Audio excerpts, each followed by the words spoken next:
Hi, Ava and Stephanie. So I was going to craft this big email about how escalation clauses work, and instead I decided to just send you a video. I'll put it up on YouTube. And I just got some new glasses today, so I'm not sure if I look cross-eyed or what. But anyway, so here's how escalation clauses work.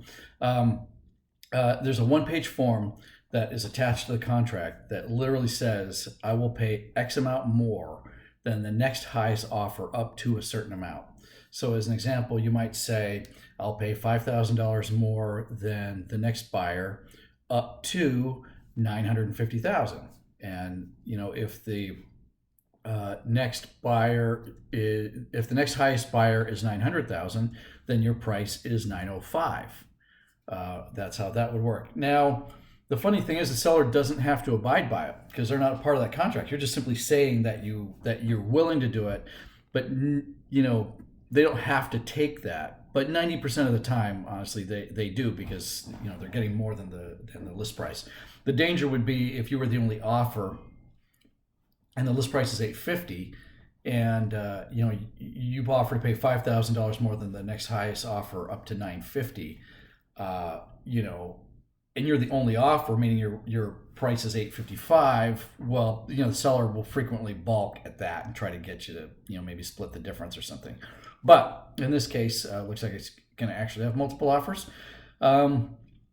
So what happens though is there are all kinds of other considerations. Like the seller wants to make sure the deal is going to close. So waived inspection, that's why they've got inspection available.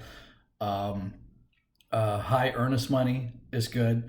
How fast can you close? Now, I know that Jessica can do it in 3 weeks, which is great. So every other aspect will be a competitive offer. Now, you might say, well, why wouldn't I just say $1,000 higher than the next highest offer up to a certain amount? Well, that actually really does matter because all of a sudden, the difference between your offer and the next offer is only 1,000. There might be something slightly better about their offer, right? That makes it, where $1,000 extra isn't worth taking your offer. So I've actually seen that make a difference, and you'll see some people do 10,000, more than the next highest offer. Now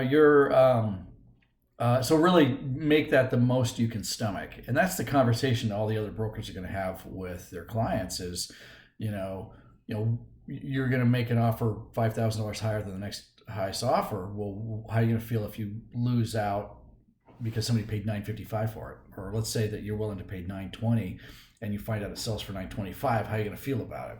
So that's something for you guys to consider. But I definitely want you to assume it's going to go for the maximum amount. And it just always seems to work out that way. So don't say you're willing to pay $925, but you really hope it doesn't go that high. Just assume that it will. You'll be a lot happier that way. Seriously, just assume it's going to go for whatever your max is, and don't hope you get lucky. Just make it right originally. And I guess that's about it with escalation clauses. It's just easier for me to explain that. And really, we want to be the last person to put in an offer at the last minute, so that she can't shop it around. Tell other buyers what the high offer is or anything, and not to say that they couldn't do that anyway. But and then the other thing is that if we do decide to get into this, it always winds up being a long day. It always does, because nothing is apples to apples.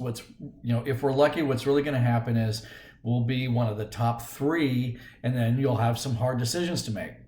Say there's an all cash offer that's lower. Well, they might go to the all cash people and see if they can come up. And, it might take them a couple hours to discuss it, with their family. And then they finally get back to us maybe, and they say, well, your offer is financed, but, we'd be better off if you guys put more earnest money down. So they might ask us to put more earnest money down, and then it might take you guys an hour or something to figure it out. So it's funny, these things turn into really long days sometimes, like midnight.